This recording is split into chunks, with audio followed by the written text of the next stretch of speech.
smack that. No scripts or anything like that. I ain't an interviewer. This is just a Okay, conversation, great. Yeah, I think it's really I'm better important. off the cuff. Yeah, same. I think it's really important, like flipping that coin, and like kind of going whatever it comes up, like just going off there completely on a whim. All right, I'm just gonna move to this place, and if it doesn't work out, then you can always turn around and go back or go somewhere else. Yeah, exactly. And I'll say again, I've had pretty good fortune traveling around and making my own kind of life decisions that way, and jumping ship to different parts of the world. And you can find bad actors if you look hard enough. Sure, there's bad people in the world, unquestionably, but it's also been my experience that the other end of that is true, where most people are more than willing to share the good about where they are in the world, and extend that out to people that they don't know. And it's always surprising how gracious a lot of people are, to total strangers in a lot of cases. So hopefully that's your experience too, being down there. Yeah, But, man. So I like I got here like maybe late October, early November time. And then obviously Christmas was coming up, right? And Christmas was really weird because it was warm. The sun was out and everyone was going to the beach. Yeah, in a different hemisphere. Yeah, I'm like, what's going on? Like, it's meant to be, it's meant to be cold. Like, Santa comes in on a sleigh, not by a the surfboard. fireplace. By the fireplace, Yeah. exactly. Just having way too many whiskeys. Yeah, a lad I met through the CrossFit gym. Again, like just people you meet within boxes, right? Through the CrossFit gym was just like, oh, what are you doing for Christmas? So I was like, I don't know, man. Maybe like sitting on a beach drinking a beer. And he was like, oh, well, that sounds pretty good, but give me a minute. And he literally sends me a message 5 minutes later, and he was like, right, you're coming with me and my wife to go see my family. We've got an Airbnb in the Coromandel. We're going to go sit out on a hill, basically watch the ocean. You're going to be coming for like 3 days. I was like, oh my God, thank you. Awesome. Yeah, like, that's great. Like barely How knows cool. me. I mean, what a great experience, Exactly. Yeah, like, right. I think when others who are native to the land see travelers come in, especially on their own, it's really refreshing because it's just like, oh yeah, like someone's trying to better themselves, trying to open their eyes to different cultures, trying to absorb it all in, you know what I mean? Rather than just be like, no, I know what it's like in the States. It's like, how can I know what it's like in the States? I've not been there. Well, I think there's a there's a recognition that's a pretty gutsy move too, to do something like that solo, and to show up with best intentions and things like that. I mean, I think people recognize that on a intuitive level to some degree. I think for the same reason that people are often put off by tourists, and the opposite end of that, when people come in and all they are interested in is the superficial check in the box. I've been to XYZ location on the postcard. People generally aren't as receptive to that type of attitude because it's not really comparable, right? It's not the same thing at all. But when somebody comes and they've taken the risk and they're not there for that kind of surface level experience, I think people pick up on it pretty readily. So, and then when you scratch below the surface, that's where you see like the real beauty of the country, right? And for sure. Yeah, you get that local knowledge. Yeah, man. It's yeah, and you end up seeing common issues, right? So we're like, sure. oh, okay, yeah. Like I'm gonna be like so tunnel vision because I'm from Manchester, for example, like using myself as an example. Yeah. Oh, I'm, people from here only think a certain way, blah, blah, blah. Well, I'm literally 12,000 miles away from home and they think exactly the same and think it's only them. And I'm like, wait, what? You know what I mean? Like, we're not just all individuals. Absolutely. It's crazy. Yep. Yeah, no, that's great perspective. I think that's, one of the most important reasons to try to get out and go to different places. I mean, and that doesn't necessarily have to be like far flung. That could be within your own county or your own state or your own country or whatever. I think there's plenty of opportunity for that on a domestic level too. Obviously not everybody can just up and leave to other side of the globe, but I do think it's important to get outside your own little provincial experience and see exactly that at the end of the day, there's not that much difference. Yeah, you might have difference in the day-to-day. Food on the plate might look a little bit different, but I think everybody's basic needs are both psychologically and physically pretty similar. Yeah, and like you said, Mhm. maybe the cuisine is a little different, the currency and the language, and that's literally Yeah, it. Like everyone is the same. Or maybe religion, if you want to throw that in there. But at the sure. same time, Yeah. like, again, if you dive into those, like the common factors are all the same. It's all, let's be a better person, have faith in something above ourselves. It's like it's the same thing. Hmm. You know, like small, Yeah. big, whatever. It doesn't matter. Like we're all pretty much the same. I'm fascinated by you guys over there because, like, Canada, obviously America too, and even like bringing in Hmm. South America, like it's such a big place that Yeah, it really is. you can like drive around and learn so much within your own country, and you've never even gone like abroad. I'm fascinated by that. Yeah. Yeah, it's true. And, I think that if you set aside the territorial borders, I think there's a pretty strong case to be made that within some of those big countries, United States, Canada, Brazil is probably another great example that I bet you could argue that it's several nations represented under the same flag, Hmm. and I think about that quite a lot as an immigrant to the United States. It's like, man, if you go to Louisiana, for example, and then you go to New York City, they are about as far apart as you can get in a lot of different ways. And yet, it's still the United States technically. So it is really interesting that there's this shared kind of country boundary, I guess, but really there's a very unique culture. And I think that's pretty cool. I personally don't like the idea of like a monoculture that everybody is just kind of, enmeshed in. I think it's great that you can have that kind of diversity, represented in a big country like that. Canada is the same way. You compare Eastern Canada to Western Canada versus the middle of the country. It's very different. Hmm. Even though you're probably not going to pick up on differences in appearance or language or anything like that because it just doesn't exist. But yeah, they are very different. Yeah, So I can yeah, it understand is that interesting. from like a lingual perspective, because Sure. like the UK have got so many different accents, and Yeah. it all comes from Well, and I mean, tribes, right? you think even just outside the accents, though, like you're from Manchester, nobody's going to mistake the culture and the feel of Manchester for the culture and feel of London, for example, Mm, right? Like mm. you guys, people would be insulted if you you mistake one for the other. Yeah, I do on a regular basis. Yeah, exactly. And how far apart is that? It's a Ah, couple hours. It's not that yeah, far. you can probably get there in like 3 hours, 4 hours Yeah. maybe. So yeah, I think that's pretty common all over the place. So you have these little pockets. Actually, I had Mm, a really interesting experience in Switzerland, like 2010, something like that. Um, I was out there and we were doing some work at a CrossFit gym, CrossFit Basel. Shout out to those guys; they're awesome. And we're talking about just the country of Switzerland and how kind of uniquely situated it is, and mm, how there's like 3 or 4 different national languages that are kind of accepted. You have the kind of Swiss German, you've got the Italian influence, you get the French influence, and then there's this really weird like mountain dialect that only certain people still kind of keep alive in very isolated communities. And I just thought it was so interesting because you have this country that is tiny, mm. and you could drive around the whole thing in a day if you wanted to. And despite that fact, there's a possibility you could be in a town where citizens of the same country would not be able to speak to one another in the same native tongue. It's kind of crazy for a country that small. And so you kind of take that and you blast that out to other places, and you're like, yeah, like it doesn't take much to get outside of your own bubble. It doesn't have Mm. to be miles and miles and miles. Europe's fascinating, man, because like the Yeah, conflict it on really on is. that land is just goes back to something that you can't even Oh yeah, understand. You know what I mean? Like right.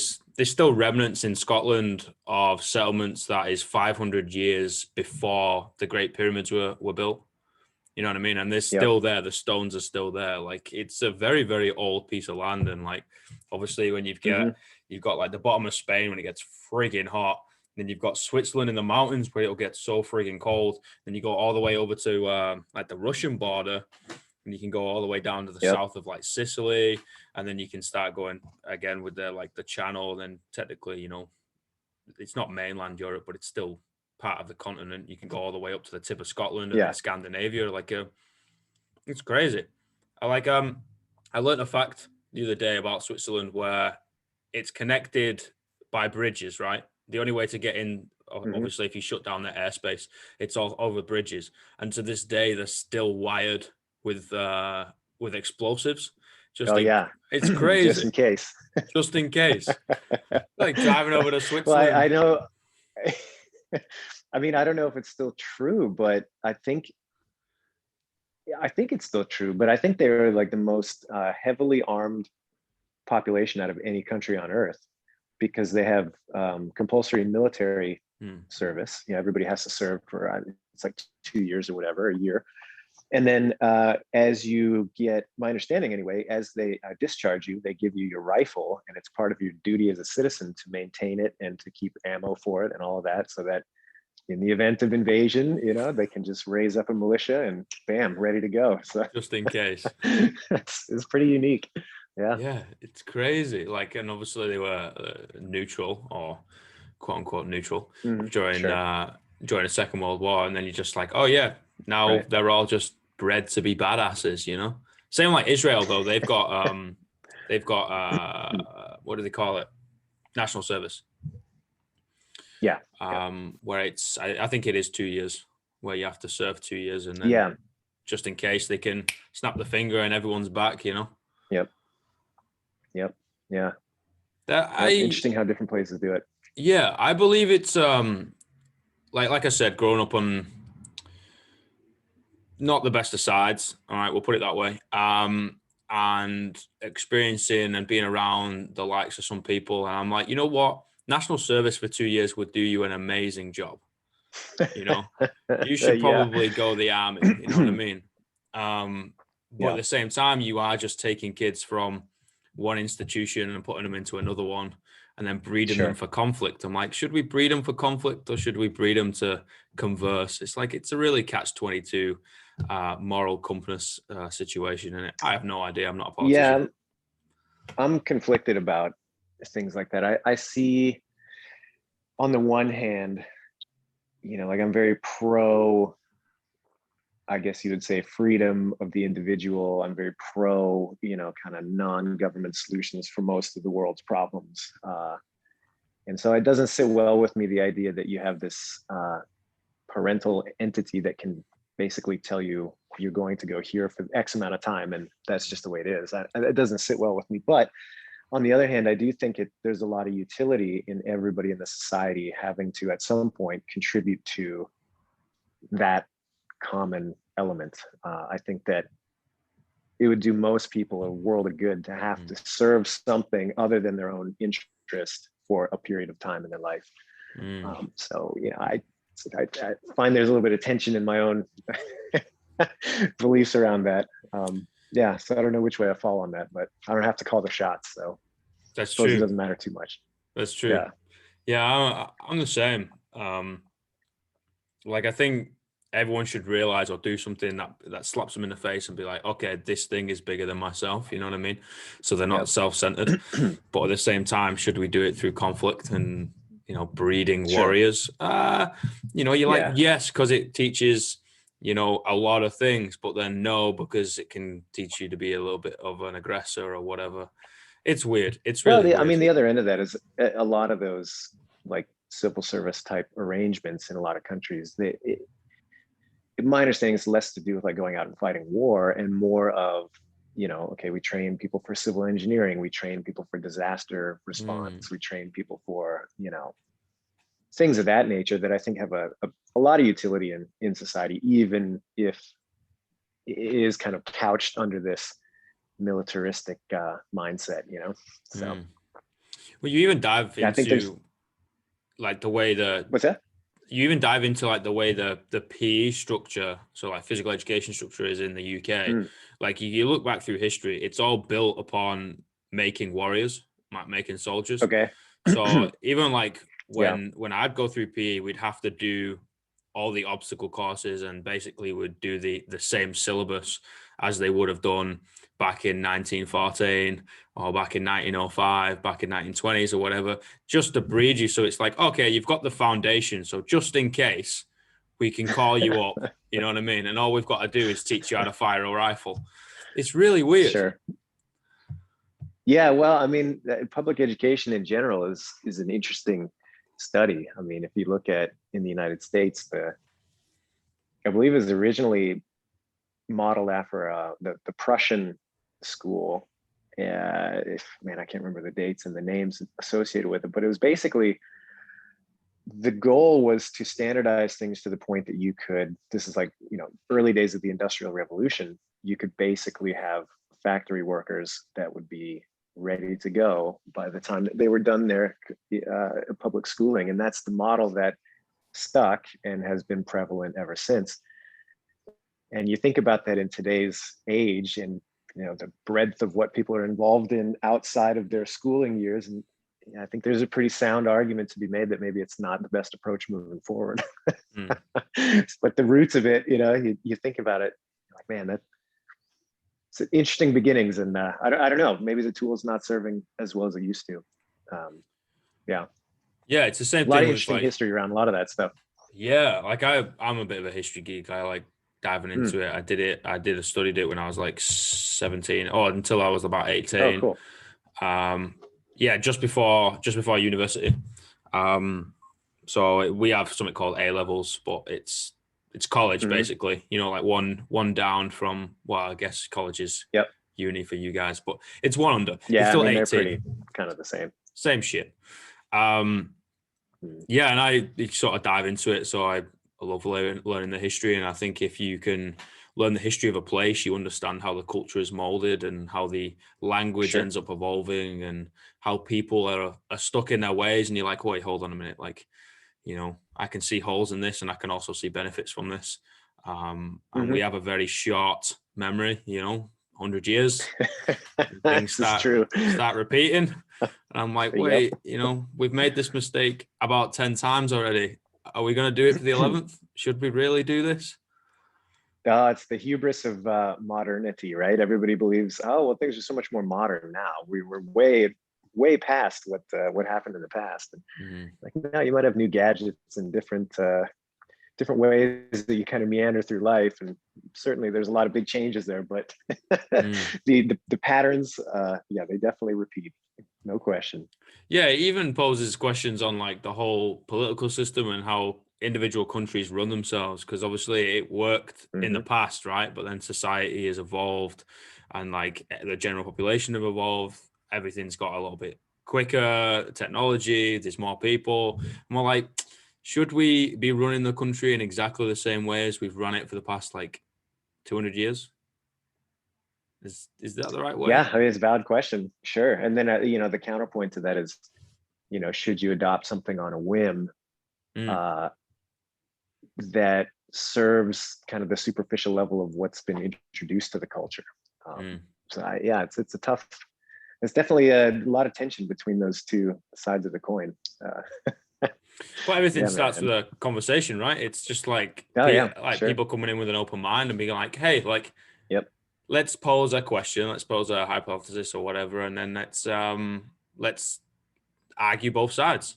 And whichever one seems like it's got a lot more weight, well, how about we try that for a little bit, and then if it doesn't work, we can just fucking go back. But hey, whatever. So the fitness thing, were you always sporty?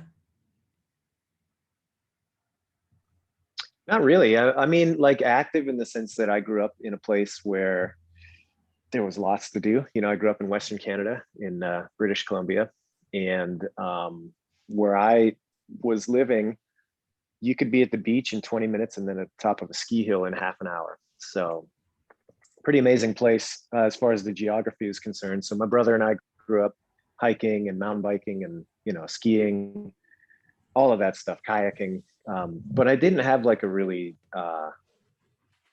traditional sports background. I didn't play a lot of sports on a really organized level outside of being involved in, youth athletics. I got just kind of thrown into everything. My mom and dad were really good about, including us in a lot of stuff, but I never really took it to a competitive level or anything like that. And frankly, when I was kind of old enough to make the choice on my own, get into middle school and high school, it really didn't have a lot of interest to me.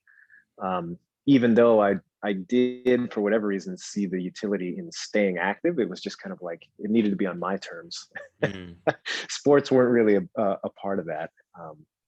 Like I'd ride my bike to get around, and it was a smaller town that I grew up in. I didn't think anything of riding, 20, 30 kilometers to go see my friends on my bike,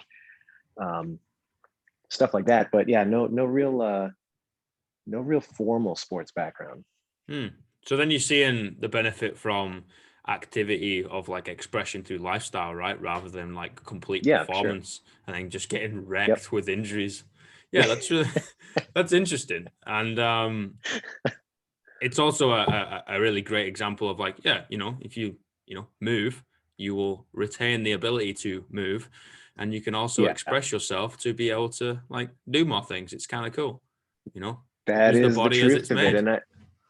And exactly. And people talk to me all the time about, okay, like why does CrossFit specifically hold your attention, and why do you keep doing the things that you've been doing for this long now? And I mean, that is a big part of it, is the physical freedom.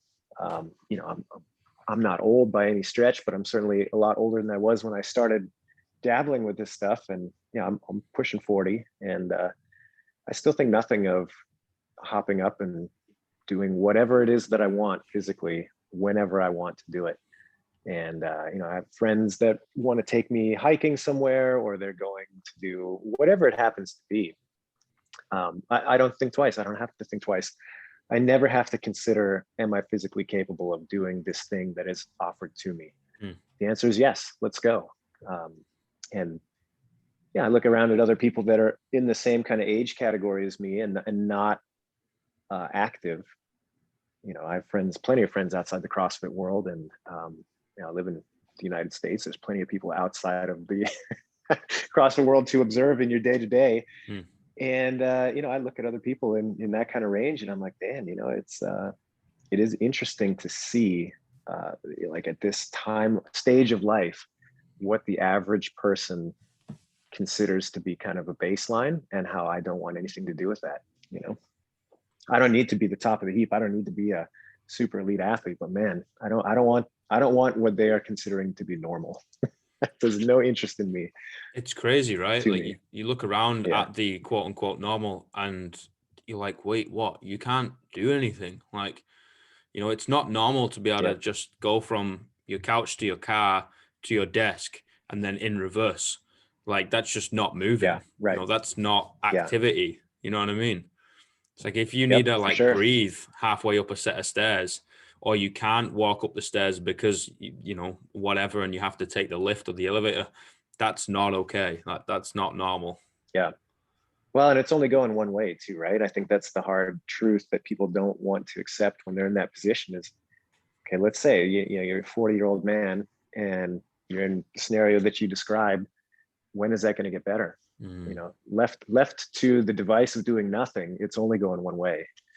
And I think a lot of people avoid confronting that reality, to their detriment. It sucks to see it happen to people where 10, 20, 30 years go by, and next thing you know, they're not in a good place. And it's through no one decision, but just the series of small steps. And all of a sudden you're in a spot that's really difficult to change now. Not to say it can't be, people do it all the time, but it's tough. It's tougher than the maintenance on a regular basis, in my opinion.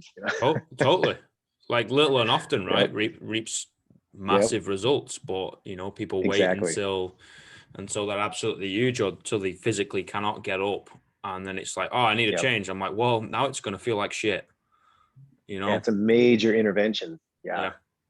People like to bury their heads in the sand. Like, people just like to ignore things, because if they ignore it, it's going to go away. Yeah, I think there's that, and I got push back on that a little bit too. I think like, I'll give the charitable view.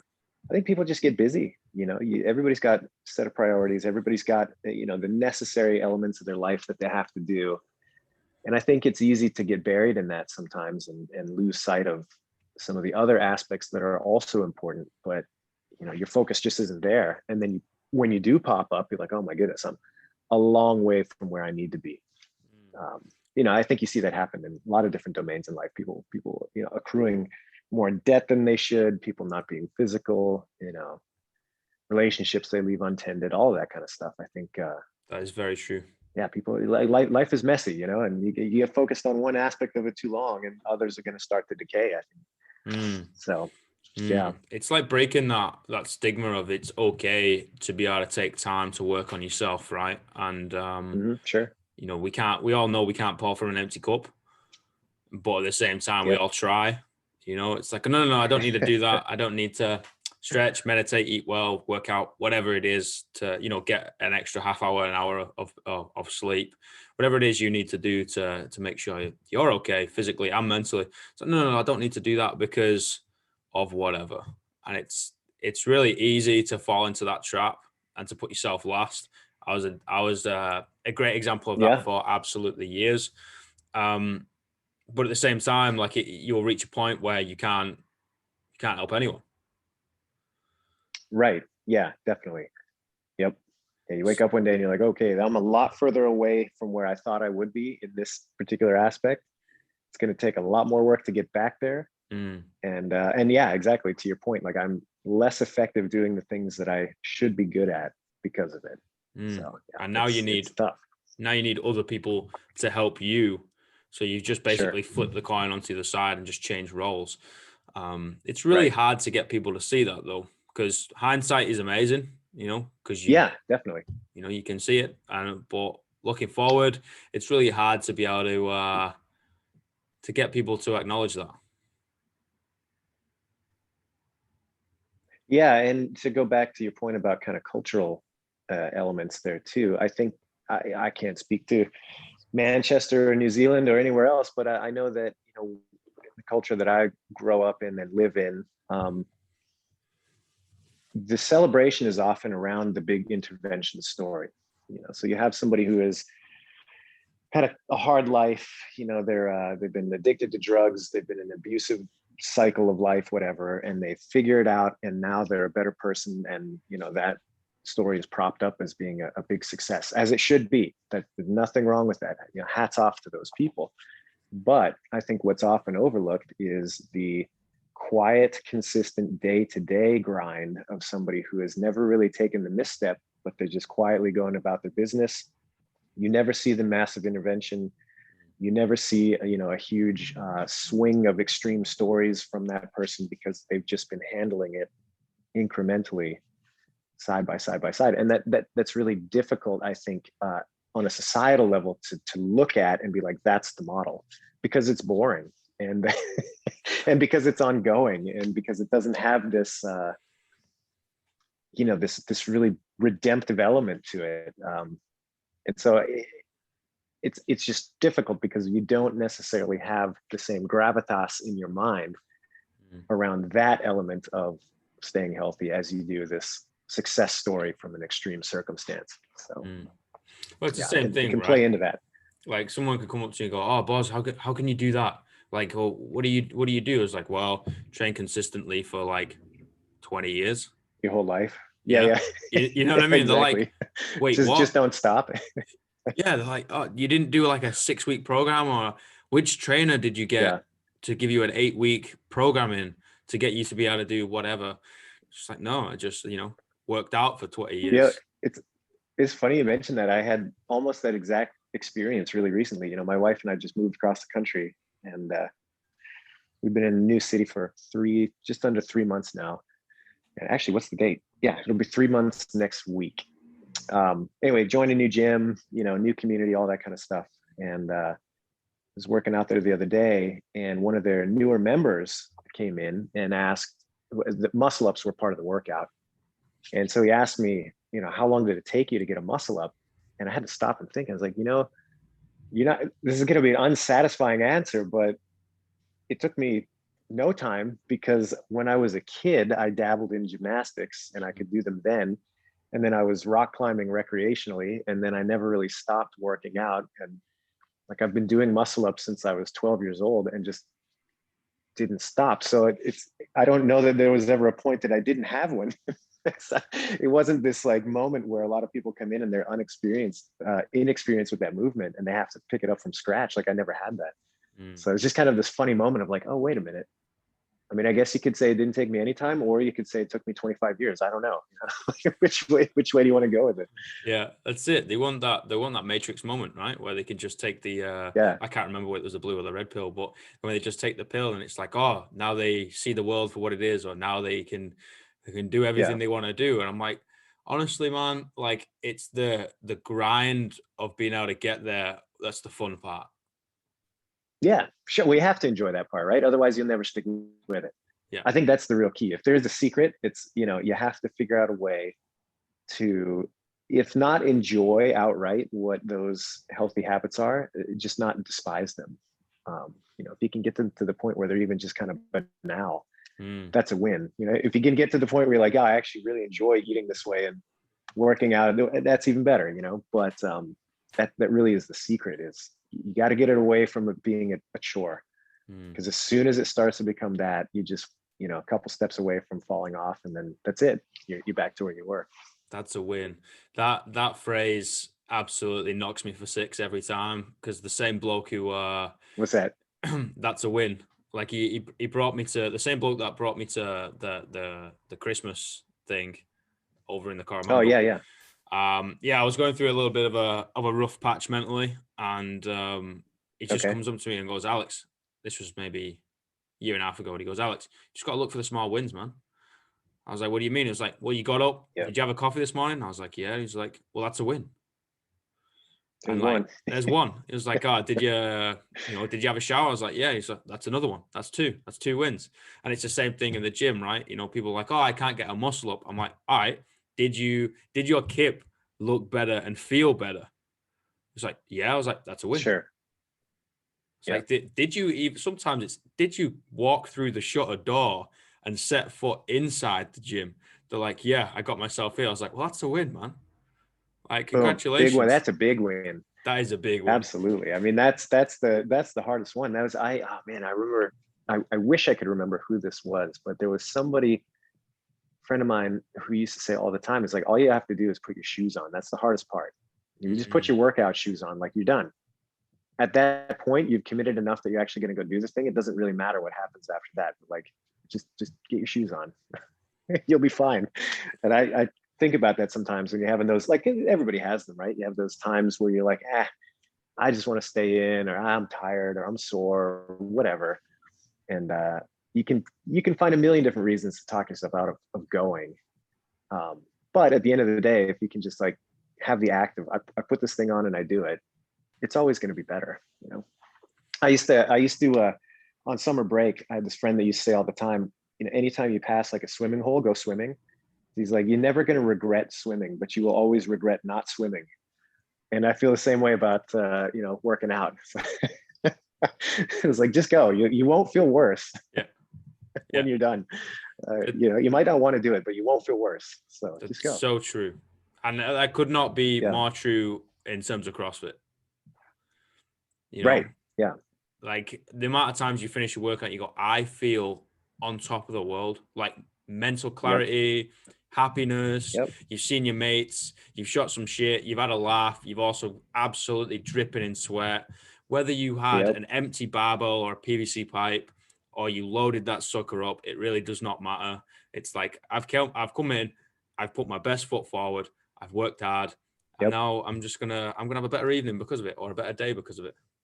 Yeah, absolutely. I think that's it's really powerful, that experience, and it never ceases to surprise me sometimes. I've been doing this stuff for a long time, and I'll still have moments, like especially when we're doing big events in kind of game season, long days, stressful, and we have kind of a pact with a lot of the staff that at the end of the day we work out, and it doesn't have to be much. It doesn't have to be like a full kill yourself type of session, but we do something.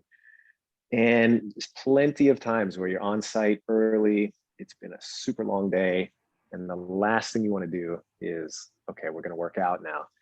But because we kind of have that social pact and we do it, you always come away from it saying, yep, I'm glad we did that. I didn't want to do it. I almost flaked. I almost convinced us, and I'm in a leadership role in a lot of those times. So like if I made the call of like we're not doing it, we wouldn't do it. But every time we do, I'm like, yep, I feel better. I'm glad we did it. And I didn't want to do it, and I did, and it's better. And it still surprises me, how many years deep. So it's funny. Yeah, and it bleeds off into your interactions with everyone else that day, right? It's just like I feel a lot better and a lot happier and healthier in myself, and it's just like, yeah, I got after it today, and it's like, yeah, and then you encourage other people, and it's you just put your mindset in such a better place. Yeah, absolutely, man. It's a good thing. It's so simple too, it's interesting how something that's so, on its face, it's really not that complex. It doesn't have to be. You can dive in and start to pick apart the complexities of it, sure, but on its face, it doesn't need to be that. And yet, it's still a very powerful tool. Well, it literally is a natural high, and people might sure. get on the old booze, start taking drugs, go through different other vices, whatever, to feel something, all right, feel a little bit better. Yep. It's like, well, you can do that by like literally just moving your body. I was like, oh, how am I supposed to do that? It's called working out, Yeah. Go do something. Go slang and bang a barbell. Go do some push-ups. Go perfect an air squat. Go join a community, which is a big one. Like we are social creatures. Oh, and just going in, 10 minutes before a class, you just shoot this shit with a mate or someone brand new. Hi, I'm Alex, blah, blah, blah. I'm new to the gym. You learn a bit about them. They learn a bit about you. And the next thing you know, oh, where were you? Like, you didn't come in on Tuesday. I was like, I was sore. I didn't want to make it. Don't do that. Come on in. And then it pulls you in rather than you're pushing yourself in. And a pull factor is always stronger. Yeah, exactly. Well said. Yeah. Yep. Oh, the community. I love the morning classes. Oh yeah, you're like, how morning are we talking? We're talking sun up. You're in the gym. What do you mean morning? I love coaching the morning classes, like the day breakers, like the 5:30 in the morning, 5 o'clock in the morning. You know what I mean? Like it's still dark, and as they're training, the sun's coming up. They're always the most hard charging group, unquestionably. I think if you have the fortitude to get up and do that, you do it every day. There's no kind of in between with a lot of those morning type training people. So I agree. I remember it. I coached morning classes for years, and same thing. It was the same faces every day.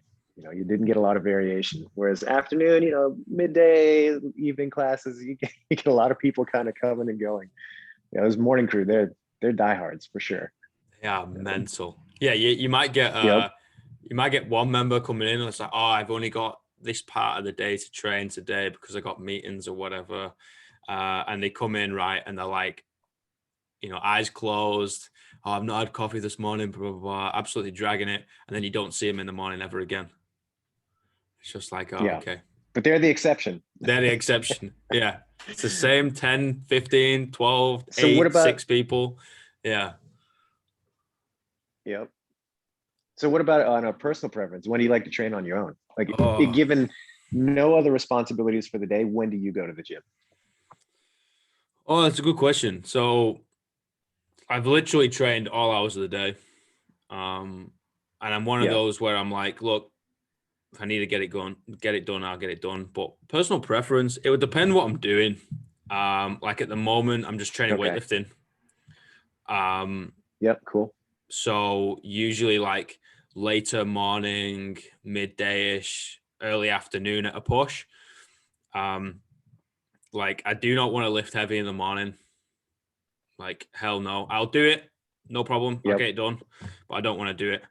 And also like in the evening, I usually end up winding down. I'm more of a morning person mentally, so I'm like quite mentally tapped out in the evening. And I don't want to have to think about loading a barbell up and throwing it above my head. I want to like lie down, you know what I mean, and watch Netflix or socialize or whatever. Eat a huge meal, comatize yourself. So maybe between like 10 and 1 to start training is probably a sweet spot for me. Yeah, I'm really similar. I like that same kind of like late morning, is ideal. Hmm. I don't mind morning training, like early training, but it's not my preference to do it long term. Like I really enjoy, again, when I'm traveling or we're running events or things like that, and we have a crew together. A lot of times that's how it works, is we'll get up and train early together. And in that kind of instance where it's a one-off, I don't mind it. But as a regular routine, it's not my preference. I like that kind of mid-morning as well. That's been my routine lately, is 9:30, take a 9:30 class at the local affiliate. So I get up in the morning and, handle a few things. So take my dog for a walk and try to manage my inbox as best I can, and then go train, come back, shower up, and then start the day in earnest for my work. So seems to be working pretty well. What is it you're spending your most time on working at the moment? So this year, like I've worn a lot of different hats for CrossFit over the years, been working for them since 2007. And this year, at the end of January, I transitioned full-time to the game staff. So like I've always helped out with those competitions, but now it's full-time for me. So, this season we've got a lot more competitions on the calendar than we have in years past. And, we're really trying to make a push to increase that further for next season and the seasons beyond. So it's really full tilt trying to get the competitions that we do have on the books, handled as best we can, and then building systems so that we can keep expanding for the future. So that's the focus right now. It's and right now, we're coming up on the. No, go ahead. No, after you. I was gonna say, the focus right now, we have semifinal competitions coming up, and just putting the last details on the planning for that before they kick off in a couple weeks here, and then the games right on the heels of that. So it's this is kind of a busy time for us. Yeah, it's come around so quickly. Yeah. Like I thought it was like last really weekend. Is. I was watching, back in Aromas. It's like, oh yeah, it's fine. We've got ages, blah blah blah. And it's like, oh, semis are coming up, and then after the semis, well, it's the games. Yep. Yeah, it's coming around quick.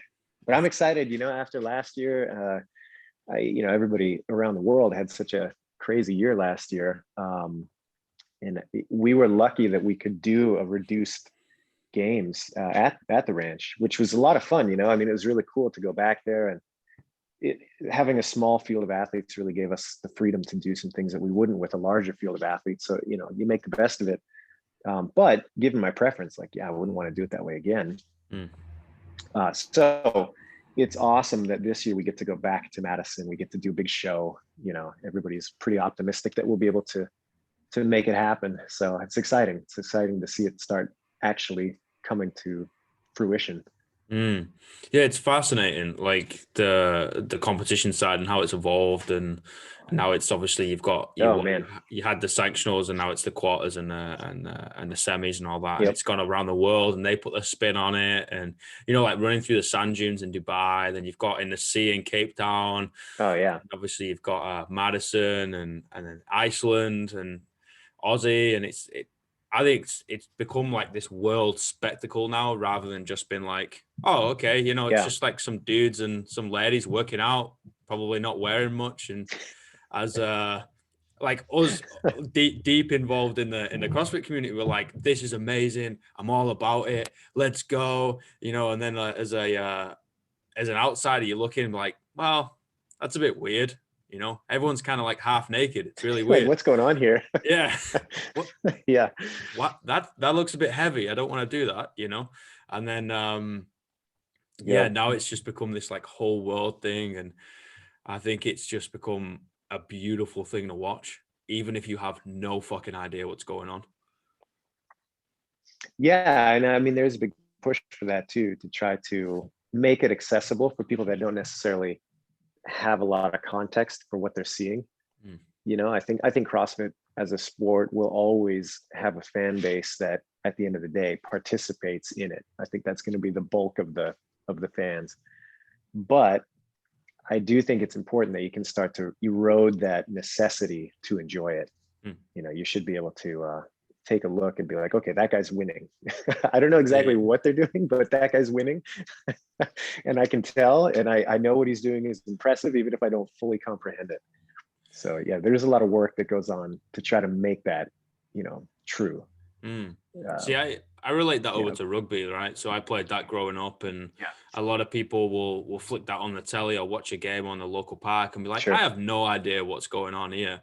And I Do you, always oh, find you play league or union? I played union, but I'm from a Okay. league town, Okay. so I was the traitor. You know what I mean? I was Yeah. the one who did not play the right code. Like my brother played league, and Mm, I ended up playing union. Um, I don't think I was fit enough to play league. I was more of okay. a bigger fella, Yeah. Yeah. trundle up the middle and just hit a few people, and that was kind of my role. Um, it was great Awesome. fun. But oh my god, you got the shit kicked out of you for 80 minutes. Um, yeah, so it was always it's Oh, always it's a good rough for. game. Oh, it's amazing, mate. It's the best game in my opinion, Yeah. but What? obviously I'm Sorry, I biased. cut you off there. I think we might have. Yeah. I think my video's lagging here, man. Sorry. Oh mate, it's all right. We're on the other side You of the still world. there? It's bound to be a little bit laggy.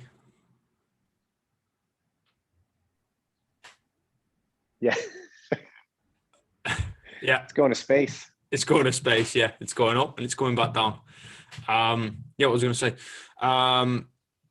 Yeah, so I can relate it over to rugby, right? So when spectators watch rugby and they have no idea and they've not played it, they obviously have no idea about the rules. They just see a load of big dudes on a pitch with this smaller dude telling them what to do with an egg-shaped ball.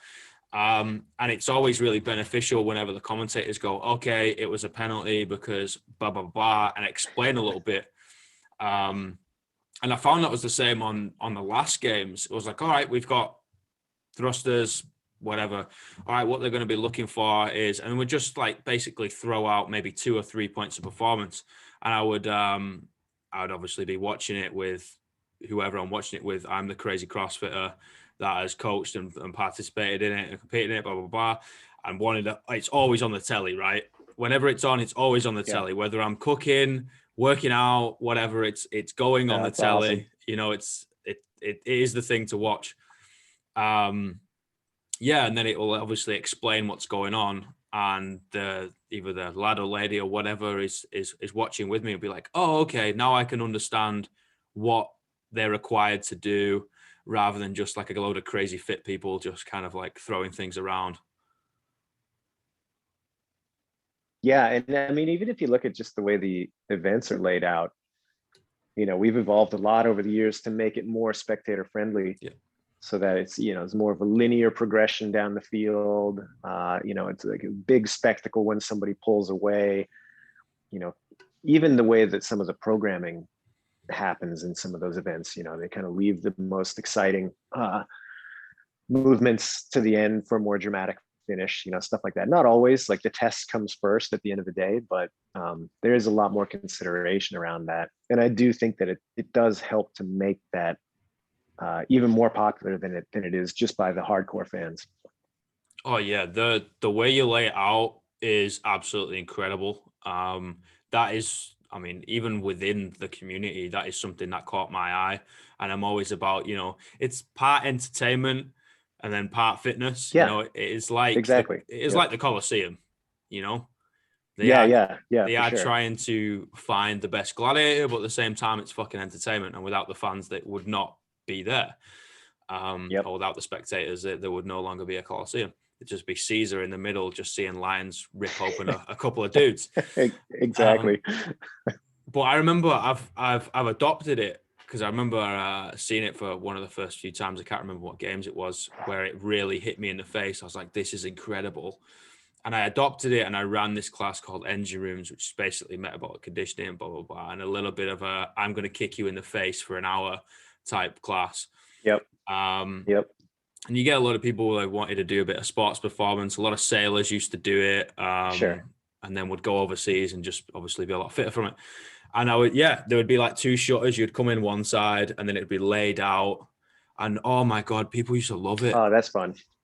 Yeah. Yeah. No, that's really cool. And yeah, I mean, I think people like experiences, right? So you can create this thing that they're doing all the time, the workout, and then you do it in a way that it makes it feel significant or special. Yeah, that's great, man. That's awesome. And it's fun, right? You know, Yeah, right, exactly. CrossFit is an amazing thing because you literally need like a 2 meter square to do everything. You don't have to move and you can crush yourself in a fucking workout. But at the same time, you can lay it out. And then after each round, you have to pick up and move your box. It was like, well, why? Yeah. Why are you doing that? I was like, why not? You know, it's fun. Because it'll be cool. Yeah, it'll be cool. Trust me. Let's just do some cool shit. Yeah. Yeah, exactly. Yeah, and when you have that space, I mean, I think that, you get back to kind of like Greg Glassman's original vision, and the reason that things are called the box, it was exactly that. It was like a big blank template that can and should be rearranged on a regular basis. And to your point, you don't need a lot of space to do it. You don't need all the fanciest equipment. It's great if you have it. You don't need it. But when you do have it, and when you do have the space to kind of experiment, yeah, it is a lot of fun to kind of tinker with that. Yeah, and I think people appreciate that a lot. I mean, to your experience, people come through the door, they're super excited about that, and they can't wait to do that again. So yeah, that's good. And the unknown factor, like, oh, we'll be doing a day, and they're like, well, you'll find out. It's like, what do you mean I'll find out? I was like, oh, that's one of my favorite things. Yeah.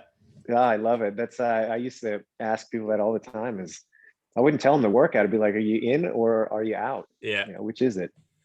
And you got to decide. Well, what is it? No. That's not how this works. You in or you out? Let's go. Coach is taking me through a lot of hip mobility stuff. Are we going to be doing some squats? Like, what's going on? But I like that mentality. And I do think that, if we think about the philosophy that we talked about earlier, being ready to just kind of, I'm physically well adapted to just about anything. I think that mentality is important to develop as well. You're like, yeah, okay, I'll just show up. Again, put the shoes on, I'll get there, and then we'll figure out what we're going to do. I think that's an important mentality to be able to access when you have to, even if it's not what you do day to day, even if it's not the way that you prefer. Maybe you're somebody that likes a little bit more structure, that's fine. But you should have the ability to, when needed, turn that off and just, okay, I'm in. Yeah, it's a good thing to develop. I think one of the makes you more robust for life. Yeah, it does. It's the mental toughness, right? Yeah, sure. I think one of the workouts that epitomizes CrossFit for me is just something so simple of a mile farmers carrying 230 kilo, 232 kilo kettlebells. Just walk a mile. That's rough. And you're like, why? And I was like, well, why not? It's hard. And, it's going to develop the mentality as much as it's going to develop everything else, the physicality. And it's just like, all right, here's 2 big ass kettlebells. Here's a piece of chalk to put in your pocket, and go walk a mile and come back. Yep. See you later. Yeah. See you later. So was it rugby that kind of bridged the gap into CrossFit? Like, which came first for you? So I played rugby for about, it wasn't a massive amount of time, maybe about 5 years. And then I had like a really serious neck injury that, completely took me out, and I ended up reoccurring the injury over about 18 months and way too many concussions. It's put me on a path. I was already starting, I was coaching, I was doing a bit of S&C, I was doing a bit of group training at the time. Like, I was already on this fitness, wellness, health, whatever you want to call it, journey. I knew I wanted to help people in this realm to be able to express themselves a lot better and battle health conditions, blah, blah, blah, mental conditions, blah, blah, blah. That wiped me out. I was like, well, if I can't move, if I'm paralyzed, then I'm not going to be able to work in my field. So I clearly had to hang up the boots. I had about 2 years where I didn't really do much. I just kind of trained out of a commercial gym. I had a bodybuilding gym that was close to me at the time, which was dead cheap. It was like £2 a session. So I literally just used to go in and lift the dirty iron. Yeah, nice. And then because CrossFit, it's a middle class sport in many places. And I was from a very, very working class place, and I didn't necessarily have the pennies or the infrastructure around. There wasn't really a gym close by to me. It was like right on the other side of the city, and I didn't have a car because I was broke. Anyway, I ended up moving down to the south, and I moved a lot closer, and I literally just had to hop over on the ferry. And I typed it in. I was like, look, I've always wanted to do this thing. It looks really cool. If I don't do it now, I probably never will. So let's just see if there's a box near me. I went on the .com, box near me, box finder or whatever. And it was like, oh, it's just over the water. And I just rocked in. I was like, hey, I don't really know what this is. I'd love to try it. I got shown through it by a really, really good coach, Ollie Drew. I'll give him a shout out. He's taught me a lot of things. Anything involved with cardiovascular or running, I always go back to him because running is not my forte. Oh, awesome. And he was just like, yeah, you move pretty well. Some things that clearly are like jacked up from playing rugby still. And obviously you don't know how to ollie lift or anything like that. You move pretty well. Sure. Come on in. We've got a class tomorrow. I was like, okay. And I rocked up. There's 2 other people in the class. One was like training for the commandos at the time. So it was an absolute fucking demon. And the other lady used to train CrossFit like twice a week and was just like just used to do yoga. Right. Okay. And it was 5 rounds. 5 rounds? Yeah, every 5 minutes. So 5 rounds, 20 pull-ups, 30 push press, like 35 kilos and 40 air squats, right? I was like, okay, cool. And I'd like kind of seen this like butterfly movement before. I hadn't seen the kip on any video. I'd just seen this weird butterfly. I was like, what the fuck is this? I was like, okay, cool. I'll like try and like wet salmon myself around the bar, I guess. Yeah. I finished 2 rounds. And holy shit. Out of 5. Out of 5. I finished 2 out of 5. And then that was it. Oh, man. It was just like, Alex, it's been 5 minutes. You need to start on the pull-ups again. I was like, no, don't make me do it. Be reasonable. Yeah. And I was like, holy shit sore for about 5 days. And, playing. Sounds about right. Yeah. Playing sport all the way through life and always training. Always training, lifting since I was like 12. So I'd always been like lifting weights, blah, blah, blah, for sport and also as an outlet and all that type of stuff. And I'm like, what the fuck? This ruined me, man. I was like, what's going on? I've trained for the past like 18 years. I can't remember not training. And it absolutely tore me a new asshole. Yeah. I was like, I'm going to have to keep coming to this thing, It kind of spiraled. Can't let it be me. Yeah, I was like, nah, I can't have this. That's awesome. Yeah, that's a very common story. Yeah, it's crazy. 4 weeks later, like the gym owner was like, "Oh, you're doing the open." I was like, "What the fuck is the open? Open door? Like, what do you want me to do?" Like, it was like, "Oh, it's a competition. Yeah. Worldwide. You got to sign up online." And I was like, "What? I've just started this thing. I don't really know what's going on." It's like, probably not. And again, I was broke. So he signed me up. He paid the $20. I was like, you're doing it. That's cool. Yeah. And I was like, okay, rocked up, scaled the first 3 weeks because I had no idea what I was doing. Was it 5 weeks at the time? 4 weeks? It was 5, right? I scaled the first 4. Probably. Yeah, probably 5. Yeah, I think it was 5. Yeah. Scaled the first 4, walked in on the 5th week, and everyone was like, right, you're not doing scaled, you're doing RX. And I was like, I don't really know what this CrossFit thing is. You know what I mean? They're like, I don't care what you say, you're doing this. And it was the 14.5 repeat.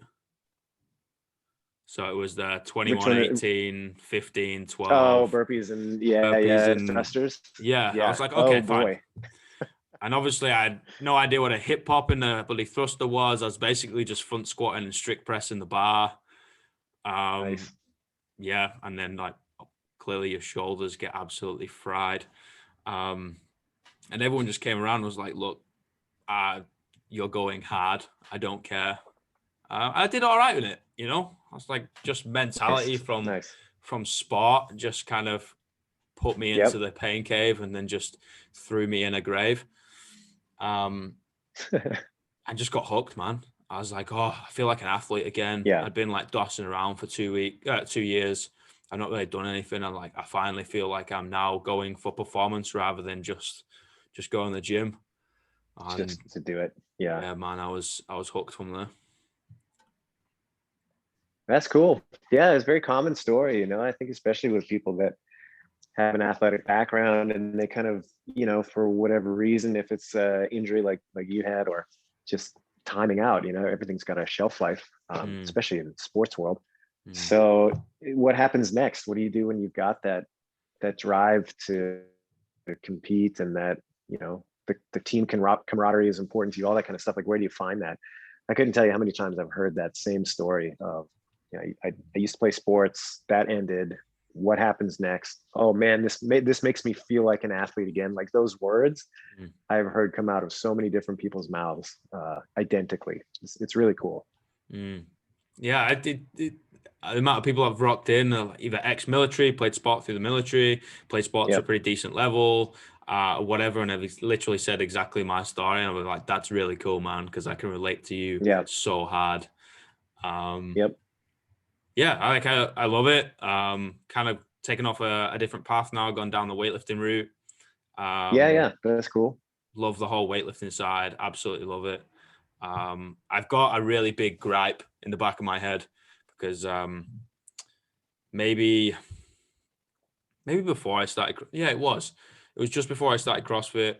No, I didn't. I just started. Maybe I'd been doing it for like 3 months, and I ruptured a disc in my low back, and I was stretching Oh, in my bummer. room. Yeah.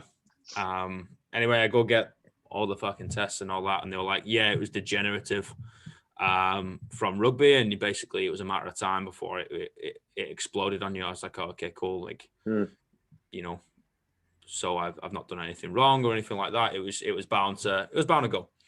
Yeah. But I couldn't move. I couldn't move my legs for 3 weeks, and I was like, holy shit! Like Oh, I don't boy. know. I don't know what's going on. You know. Yeah, it's pretty scary. Yeah, really, really weird. And I remember going to the surgeon at the time, and this was maybe 4.5, 5 weeks deep. So I was kind of hobbling around and using my arms to pull me to places rather than like properly walking like a normal human being. Yeah.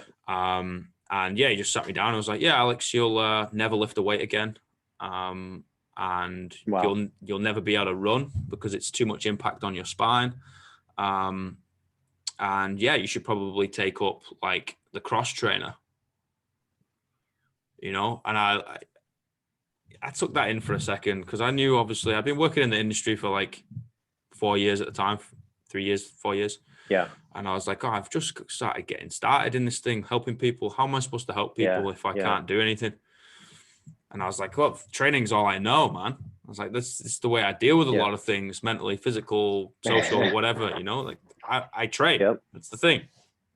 And I just stood up and was like, I appreciate your opinion, sir, but it is in fact that just your opinion, and shook his hand, turned around and hobbled out, and rehabbed myself ever since. Oh, good for you. Yeah, you know, it's again, that's a really common story too. You know, you hear people that have these pretty heavy-handed diagnoses or kind of, I don't know, statements put on them by medical professionals, and I understand where that comes from. You know, people on the other end of that, and you go back to our conversation about people that don't want to help themselves and or don't realize that it's a good idea to do. And you're probably right. Like if you were somebody that came in, you had no interest in your own health and weren't taking steps to preserve and improve it, you probably would be in that scenario with that injury where you weren't lifting weights or able to run. But through your own kind of dogged perseverance, you could turn that around pretty dramatically. And I think that's true in the majority of cases. Certainly there are instances where it's like, well, yeah, you're right. You know what? You got dealt a bad hand, and that's the way it is, and you can do the best you can with it, but that's your luck. But on the other end of that, most people can do more than they think, even in circumstances that seem pretty bad. So that's cool, man. That's great that you've been able to keep that up. So you experience a lot of pain now, or is it like mostly manageable? How are you doing with that? That's pretty good. If I slack on mobility and kind of slack off on some things, like I start feeling like my low back gets pretty fucking tight. I might get a little bit of a pinch, and I'll be like, okay, cool. Like I've been lifting like an idiot, or I've just not really looked after myself. So there's very, very rarely though. And sometimes I might switch out if we got back squats, and I'm like, you know what? Nah, I'm going to go do some belt squats instead. Not today. Not today. Back says no. So if the back says no, it is a no. Yep. It doesn't play up with me that much. I've done a lot of work on it, but it's been a few years. Yeah. Okay, cool. Are you familiar with Stuart McGill? Do you know his work? He's a spine specialist out of Canada, and he's really interesting. I love his stuff. He's been researching spinal mechanics and that sort of thing for decades now. He's a Canadian guy, and one of the things that kind of set him apart from his contemporaries was that he did testing with athletes that were strength oriented, and actually like used their back. It wasn't these models that were just lab only. He would take a power lifter in and hook up the EKG machine and get the readouts on, a sub-maximal deadlift versus a maximal deadlift. Let's do that with a flex spine versus a straight spine.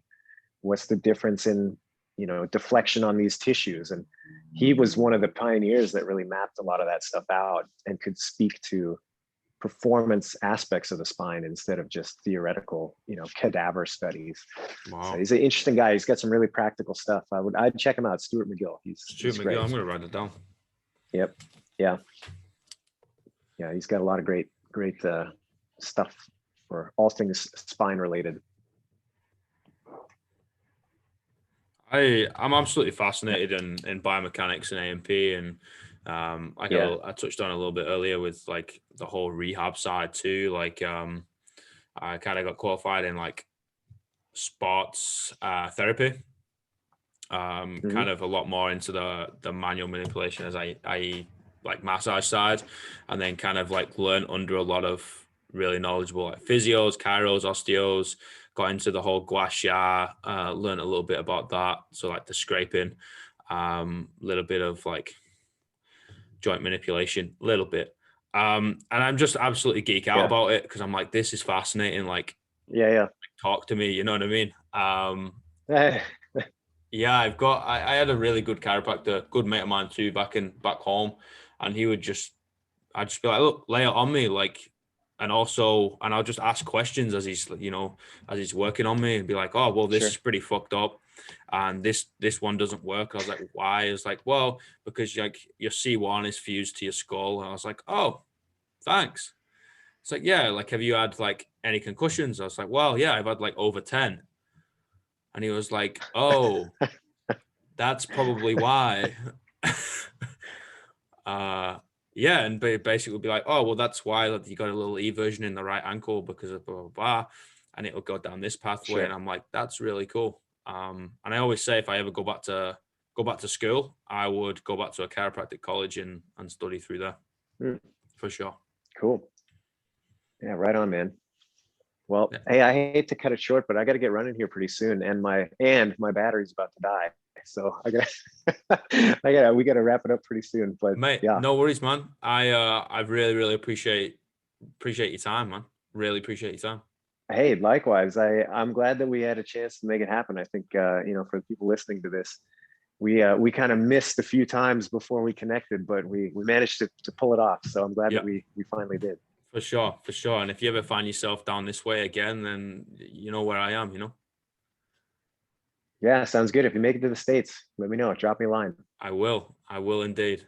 Thank you very All right. much, brother. And you have a cracking day. You're welcome, man. Okay, you do the same. See ya. Take it easy, man.